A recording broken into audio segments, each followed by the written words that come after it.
Welcome to This Explainer. Today, we are setting up a full-blown forensic investigation into a really massive economic mystery. We're going to be unpacking an incredibly intricate and honestly eye-opening academic paper by researchers R. Ramakumar and Pallavi Chavan. They basically played detective, digging deep into the ledgers of India's banking system, and they uncovered a fascinating story.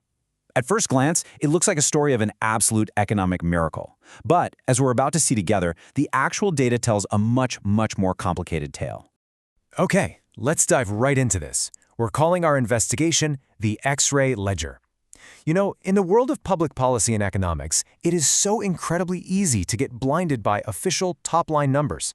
A government publishes massive figures, the headlines basically write themselves, and everyone cheers. But our goal in this explainer is to look right past that official macroeconomic illusion. We need to actually X-ray the ledger and expose the structural truth behind India's 2000s agricultural credit boom. To really understand the boom, we have to take a quick look back at the bust. Back in the 1990s, India was going through some major financial liberalization. The Narasimham Committee essentially pushed for banks to focus on commercial profitability rather than social banking. And the result? Well, a massive slump in rural banking. I mean, between 1995 and 2005, 922 rural bank branches were completely shut down. Agricultural credit growth dropped to a measly 2.6% a year, which didn't even keep up with rural population growth. This crisis was so bad that it prompted a sweeping government response in 2004, a really strict, top-down mandate to entirely double the flow of credit to agriculture in just 3 years. And hey, if you're only looking at the top-line numbers on paper, this mandate was a historic, miraculous success. From 2001 to 2011, agricultural credit grew at an astonishing 17.8% annually. That drastically outpaced overall bank credit and agricultural GDP growth. To make this happen, over 5,710 new rural branches were opened. It honestly looked like the dark days of the 1990s slump were fixed virtually overnight. The mandate was achieved, the headlines were absolutely glowing. But here is where we need to just stop for a second and ask the pivotal question. It's a question that completely shatters the official narrative. If all this money flooded into the agricultural sector, who actually received it?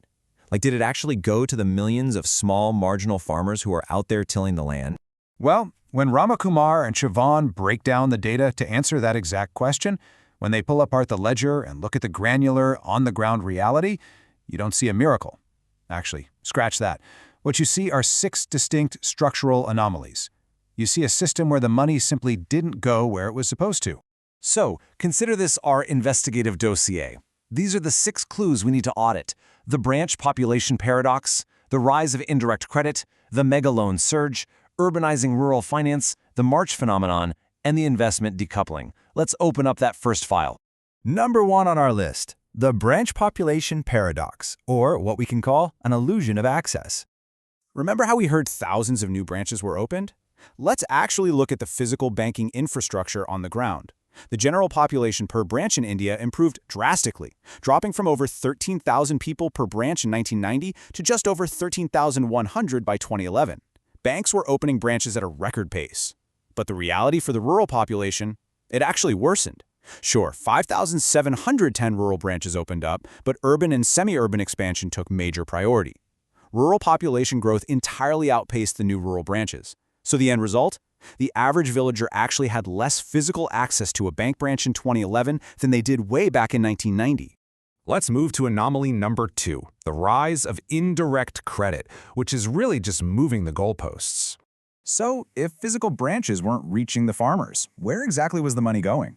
Well, agricultural credit is basically split into 2 buckets: direct credit, which goes straight to the cultivators, and indirect credit, which goes to intermediaries.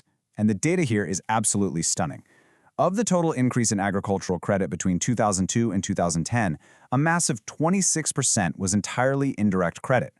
In places like northern India by 2008, indirect credit hit an astonishing 54.6% of the share, physically eclipsing direct farming loans.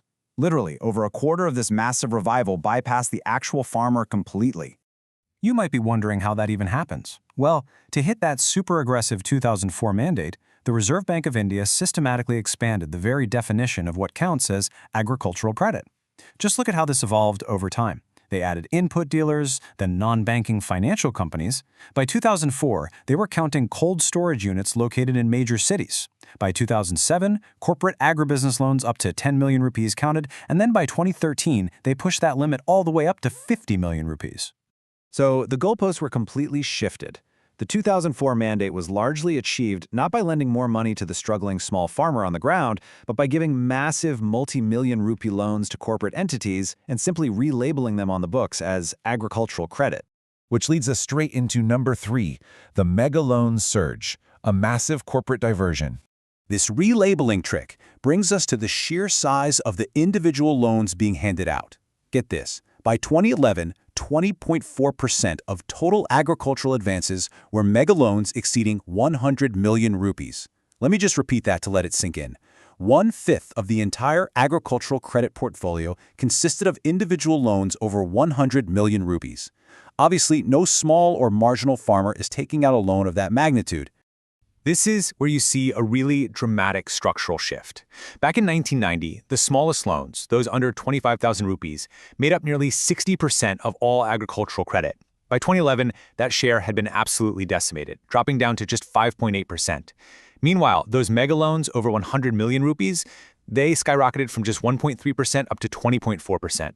The ledger is showing us a massive systemic diversion of capital away from the poor and directly toward giant corporate agribusinesses. All right, number 4, urbanizing rural finance, or, as I like to call it, metropolitan agriculture. So, if these loans aren't going to farmers, where are they actually originating? We all know agriculture is overwhelmingly rural, yet the data reveals something totally bizarre. In 2011, in West Bengal, a staggering 54.7% of all agricultural credit was originating from urban and metropolitan branches. Over 40% came from Kolkata alone. In Maharashtra, 46.3% came from urban centers, heavily driven by Mumbai. Now, unless they figured out how to grow massive commercial wheat crops on skyscrapers in Mumbai, this makes absolutely zero sense.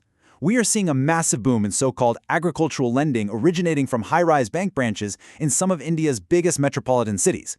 Moving on to number 5, the March phenomenon, which is all about window dressing the books. If you know anything about farming, you know it operates on strict seasonal cycles.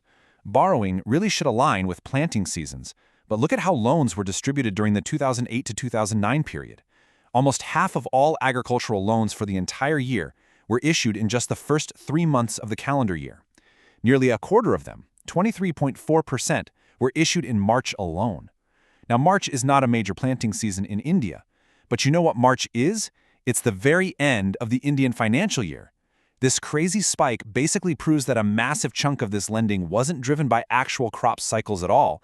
It was driven by bank managers desperately window dressing their books to hit their government-mandated targets right before the fiscal year closed. And finally, anomaly number 6, the investment decoupling, bringing us to the final verdict. This right here summarizes the ultimate economic consequence of all this financial engineering. Normally, if credit goes up, you'd expect long-term farming investment to go up, right? Well, this starkly shows the disconnect. Short-term credit, loans meant for immediate seasonal operations, skyrocketed from about 25% of the total in 1990 to over 60% by 2011. But long-term credit, the actual money used for fixed capital formation, like buying tractors, building irrigation, and improving the land, that severely plummeted from 75% down to just 39.3%. On paper, credit availability shot through the roof, but on the ground, actual long-term investment in the physical infrastructure of farming was completely starved. Even the government's own UC Sarangi task force back in 2010 had to acknowledge the reality of the ledger. They formally concluded that the doubling of agricultural credit simply did not reach large numbers of small and marginal farmers. And their final warning was pretty stark, noting that given the massive loans originating in urban centers, a closer look at who is being termed farmer is also needed.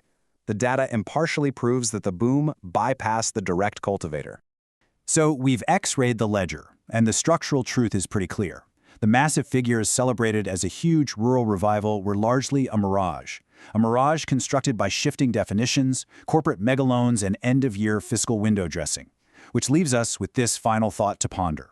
If public policy numbers can look this spectacularly successful on paper, while leaving the everyday small farmer entirely behind on the ground, what does agricultural growth actually mean? Thanks so much for joining me on this explainer, and remember, always keep questioning the data.